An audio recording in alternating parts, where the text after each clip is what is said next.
meu pai, vendo, se eu não me engano, foi Esporte Espetacular que eu estava assistindo. Aí eu falei, pai, eu quero fazer isso. Para eu ser isso aí tava o pessoal lá apresentando, o que eu tenho que fazer? Aí ele, você tem que fazer faculdade de jornalismo. Aí eu, então é isso que eu quero fazer da minha vida. Quando eu chegava da escola, eu tava passando Globo Esporte. Então eu sempre tive muito ligada à Globo Esporte, porque eu sempre assisti muito. Então eu chegava em casa e tava passando a Maíra Lemos. Então eu ficava assistindo, me entretia, ficava toda feliz lá assistindo e sentia representada, porque eu falava, pô, uma mulher apresentando o Globo Esporte, então que foda isso, né? Eu sempre ficava me perguntando por que a gente tinha poucas mulheres, né, na área. E aí, quando a gente fala em poucas mulheres, a gente entra em mulheres pretas, a gente já diminui para menos de 50%, né? Mas eu não sonhava com isso, porque para mim era até distante sonhar, né? Então, sempre tratei como uma realidade do que poderia acontecer. Hoje aconteceu, lógico, mas também poderia não acontecer.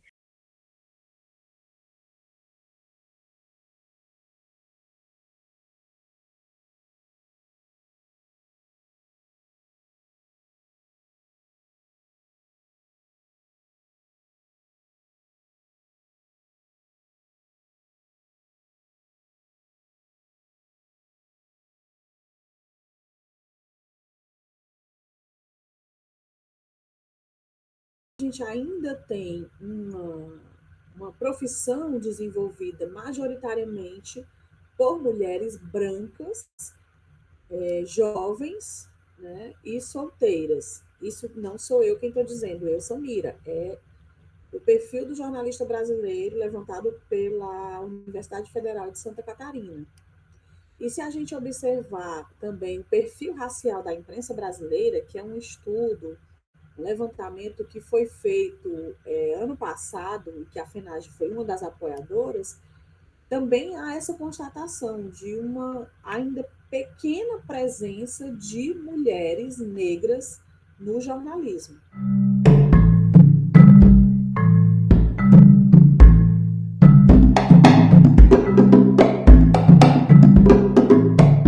Então, sempre foi necessário a mulher se impor mesmo para conquistar o seu espaço. E é isso que a gente vê hoje nas poucas ainda mulheres negras jornalistas no esporte, principalmente.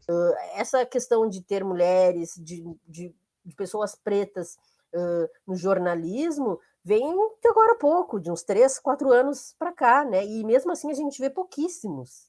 Se a gente considerar, por exemplo, uma Renata Fã, que está na televisão há anos, há muitos anos, com esse mesmo padrão, com esse mesmo estereótipo, e que só agora, né, outras mulheres negras estão aparecendo na televisão, se a gente considerar esse lapso temporal, demorou demais para que isso acontecesse. Mas eu sempre tive dificuldade de ver negras fazendo esse papel. Então, eu falava assim, gente, será que pela minha cor eu nunca vou conseguir, sei lá, ter uma oportunidade na TV? Será que não só eu, mas outras pessoas, por serem negras, não vão conseguir? Às vezes eu prefiro mascarar, assim, sabe? Eu vou fingir que eu não tô vendo. Só que de um tempo pra cá não tem como mascarar mais, sabe? Tipo, é perceptível e incomoda. Você tá numa redação, por exemplo, e aí você faz uma foto assim da redação, e aí você pra ver, você fica tipo, só tem eu de mulher preta aqui. Ter mulheres negras no jornalismo esportivo, ele já sobrepõe uma quebra de padrão dupla, né? De ser mulher, de ser uma mulher negra. E a gente sempre fala que a nossa presença, ela incomoda muito. As pessoas nunca entendem direito o que a gente está fazendo naquele espaço. Aquele espaço, ele nunca é totalmente nosso. A gente sempre se sente incomodado de estar ali e as pessoas sempre se sentem incomodadas de nos verem ali. Isso é muito natural e muito claro. Existe ainda muito preconceito em relação à própria imagem dos profissionais. Na televisão, há um etarismo, né? As pessoas não querem, os empregadores não querem contratar jornalistas mais velhos, né? Não querem contratar jornalistas negros. A questão da gordofobia, né? Tem também um padrão que a televisão impõe para o jornalismo brasileiro como um todo, que é um padrão de pessoas jovens, brancas, de cabelos lisos, né?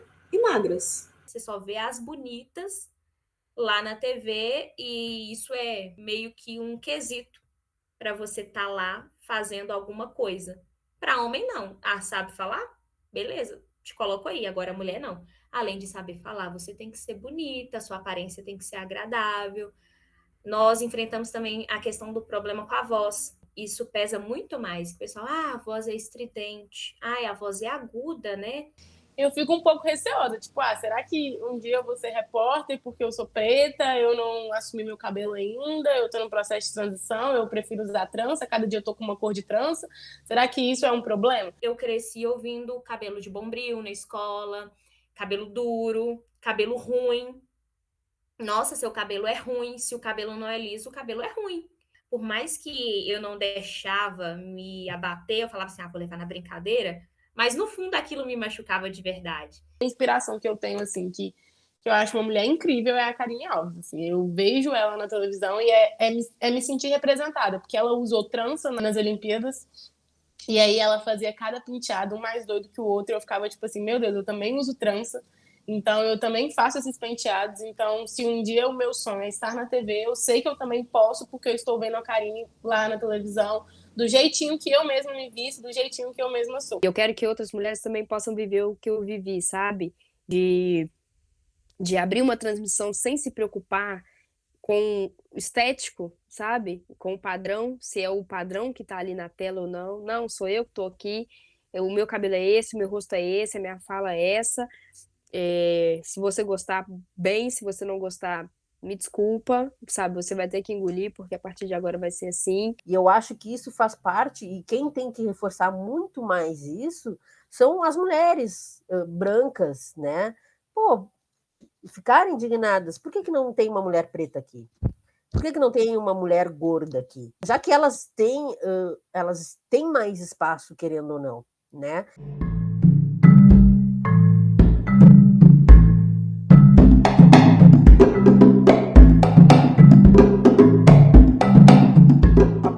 Negra, ela enfrenta muitas barreiras. É a barreira de concluir o curso, o nível médio, né?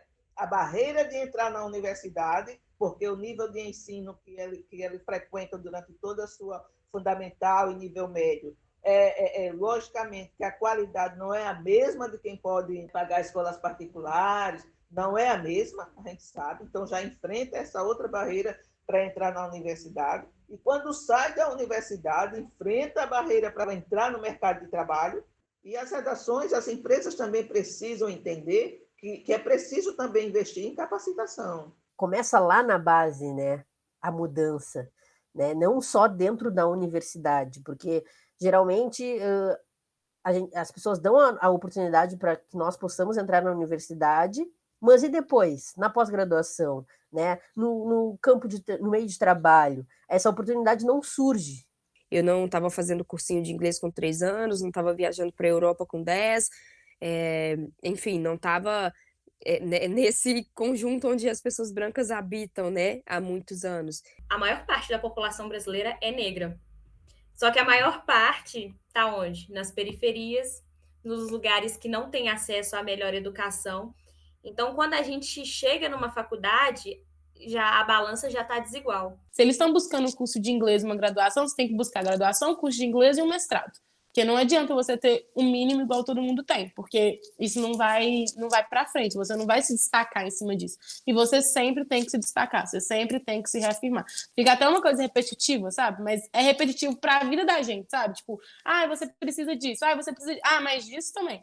A partir do momento em que a gente tem programas que alçam essas pessoas negras para condições melhores, para um outro nivelamento, a gente automaticamente oportuniza, lógico, a gente divide a sociedade, isso é óbvio, não que essa divisão já não exista, mas a gente tira um pouco, minimiza um pouco esse problema que ele é tão grande, esse buraco que a gente vive pós-escravidão.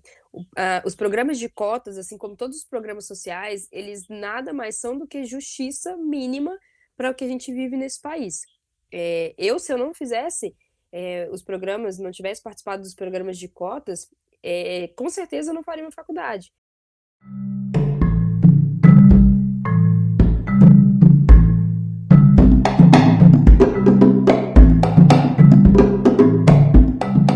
Eu acho que a gente precisa precisa de políticas públicas de acesso às universidades, políticas públicas de permanência desses estudantes nas universidades e uma política também de mercado de trabalho, de inserção desses jovens negros e negras oriundos das universidades no mercado de trabalho jornalístico. Eu chegava nas redações e perguntar para o chefe de redação, chefe de reportagem, por que aqui não tem jornalista negro? E a resposta que eu ouvi de algumas pessoas era não, porque não chega currículo. Mas a gente depois viu que chegava sim. Só que os currículos dos negros que chegavam nas redações estavam lá nas gavetas. A gente passa como invisível. Quase que na maioria das vezes as pessoas não enxergam. Mas não enxergam por uma questão totalmente social e racial. As pessoas não querem ver, não querem enxergar. Então é difícil você fazer com que elas enxerguem, por mais que você se destaque, por mais que você se interesse, por mais que você seja competente. A pessoa que assiste vê o Hamilton na Fórmula 1, né, vê o Vinícius Júnior no futebol, né, como se nós estivéssemos produzindo o evento para que as pessoas brancas pudessem assistir. É muito estranho que as pessoas que comentam sobre isso são brancas, quem está dando o show são os negros, mas ainda assim não tem esse reconhecimento, ainda assim são julgados, são vistos de forma pejorativa, são tratados como macacos. A gente tem 1, 2, 3 que são formados, e a própria Formiga, que agora vai comentar a Copa do Mundo também, já vem comentando jogos pela Globo, ela é atleta ainda. Então, eles estão convidando uma atleta ainda, né? Porque ela só parou com a seleção. Ela está jogando ainda, para comentar. Só que a gente tem várias jornalistas, né? Comentaristas. Só que tudo isso em lugares menores, de pequena expressão, né? Não aparece tanto. Então, teve um avanço, mas eu acho que a gente precisa avançar muito, muito mais ainda. Não tem mulheres negras no jornalismo esportivo, mas é porque as pessoas realmente não se interessam em procurar, em valorizar, em reconhecer. É mais deixa eu ver ali quando eu precisar, sabe? Em novembro, deixa eu lembrar ali que tem mulheres negras aqui, enfim. Se são a maioria da população brasileira, deveriam ser maioria também dentro do jornalismo. O que significa que esse lugar social, infelizmente, ainda não é ocupado pela população negra como deveria.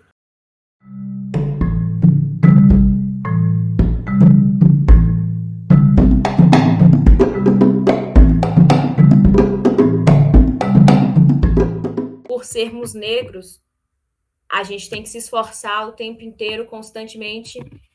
Fica aquele peso nas costas, não posso errar. Porque eu já tô na mira. Se eu errar, é pior ainda. Porque pra gente já é difícil chegar a algum lugar. Imagina passar por vários lugares para construir um currículo, para ter um nome estabelecido. Quando isso acontece, já tem muito tempo. Então, essa construção, ela é mais demorada. Para pessoas brancas, isso nem sempre é validado, né? Você não precisa ter um currículo, você não precisa ter um nome, você não precisa, às vezes, nem ter experiência, você só precisa, talvez, ser indicado por alguém, conhecido de alguém. E tudo que mulheres brancas fazem, o balizamento é diferente. Elas têm um outro olhar, uma outra valorização, um outro reconhecimento, e muitas vezes mais rápido do que o nosso. O que eu for fazer, eu faço da melhor forma possível. Eu quero entregar o meu melhor. E por ser mulher, eu acho que eu busco ainda mais entregar o meu melhor, porque eu sei que no final das contas, o sexo vai pesar ali na balança. E por ser negra, vai pesar ainda mais. Sendo uma pessoa negra, em alguns lugares você tem que saber se comportar, né? Bem essa palavra mesmo, se comportar para poder sobreviver ali dentro.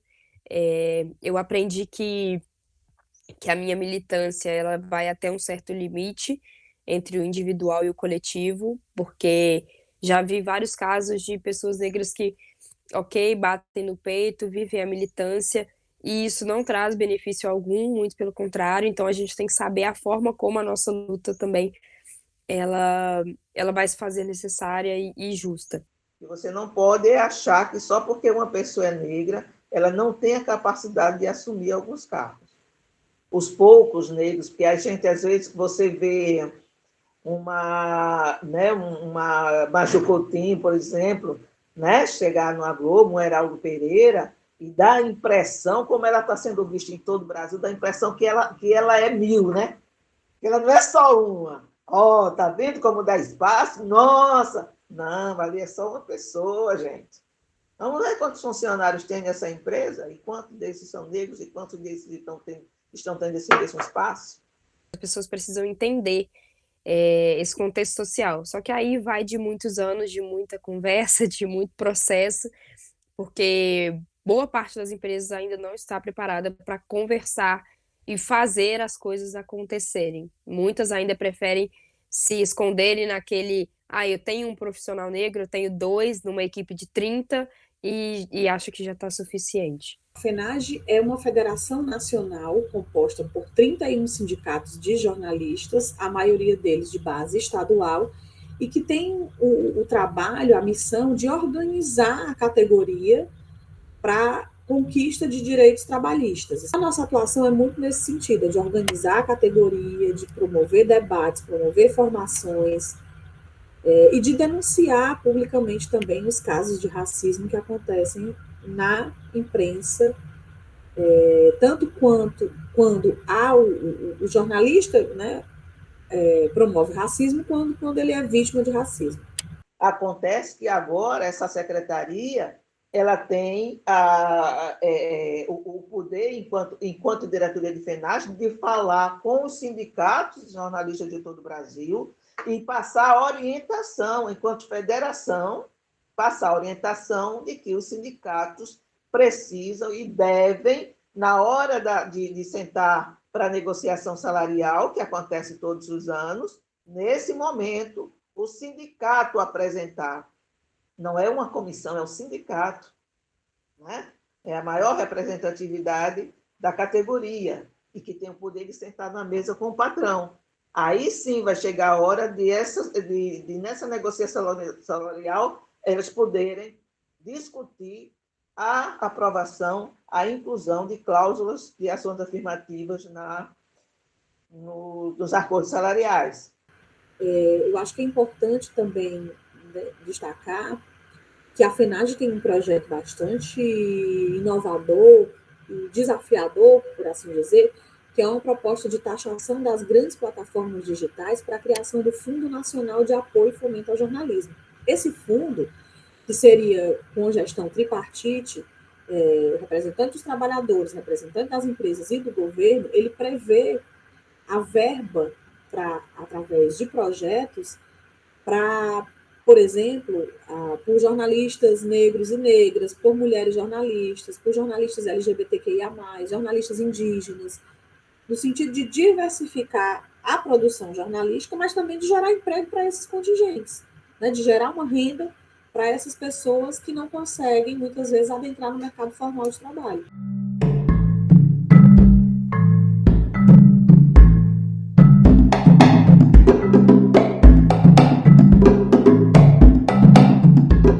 É um coletivo voltado para pessoas negras. Ele tem como inspiração a Lena Santos, jornalista também, mulher negra, e é esse espaço de acolhimento. Então a gente sempre tem congressos, tem debates, tem reuniões, mesas redondas, sempre pensando o que a gente pode fazer melhor hoje, melhor amanhã, o que está errado, para que a gente tenha um caminho um pouco mais fácil, um pouco melhor do que a gente já teve até agora, né? Todo mundo ali tem a sua devida importância, a sua luta dentro de um movimento social, coletivo, plural, que é muito importante, como o Lena Santos. Ali a gente fala do jornalismo, mas ele abrange muitas outras questões, sabe? Desde o tratamento que é dado a uma notícia veiculada a uma pessoa preta, até um desrespeito com um dos nossos membros ou qualquer outro jornalista negro dentro de uma empresa ou fora dela. A nossa pauta ela é muito, muito plural e ela é muito pensada realmente para as pessoas negras, porque não dá para a gente pensar a sociedade sem essas pessoas. E o que a gente faz ali é isso, é entender o contexto social e lutar por cada um dentro de cada espaço, não deixar que a gente se perca, sabe?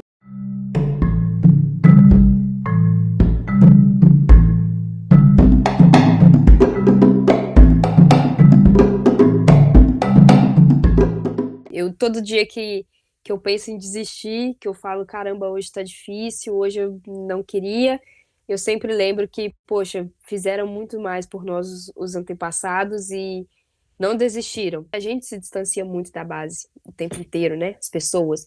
Eu não posso me distanciar da minha base. Eu tenho que voltar de uma transmissão importante, como eu fiz agora, e lembrar das mulheres negras que estão nesse mesmo processo para chegar lá e as que ainda estão muito distantes de chegar lá.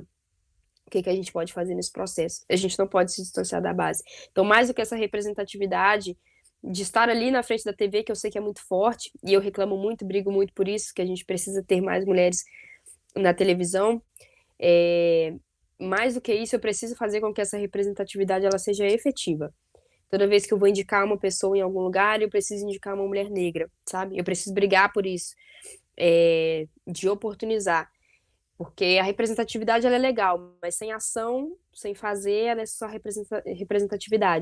Foi uma luta para ser repórter. Depois, uns gatos pingados de comentaristas. E agora a gente vê também várias narradoras. Espero também que isso não seja uma febre. Que seja algo passageiro, mas que se mantenha e que novas e novas mulheres, principalmente negras, consigam conquistar aí o espaço nesse meio esportivo. A expectativa é, daqui a um tempo, estar na frente da televisão, passando informação, passando credibilidade e fazer com que pessoas se sintam representadas por mim. Não sei se eu vou estar de trança, se eu vou estar de cabelo black, se eu vou estar de cabelo... Não sei. Eu sei que eu quero estar ali e pretendo estar. 5 segundos que tu apareça na televisão, tu não tem a noção, mas tu pode ter mudado a vida de uma outra pessoa, né? Uma menina na frente da televisão, uma moça negra e gorda. Nossa, eu também sou, então eu também posso, sabe? Então a gente tem que ter, a gente precisa ter essas pessoas, porque senão vai ser sempre aquele mesmo ciclo. Eu não consigo, porque eu não vejo ninguém, eu não tenho oportunidade, né? E aí acaba que sempre entra no lugar uma pessoa branca, loira, magra, do padrão estético que a mídia gosta, né? Então, reforçar muito isso, porque a representatividade é muito importante.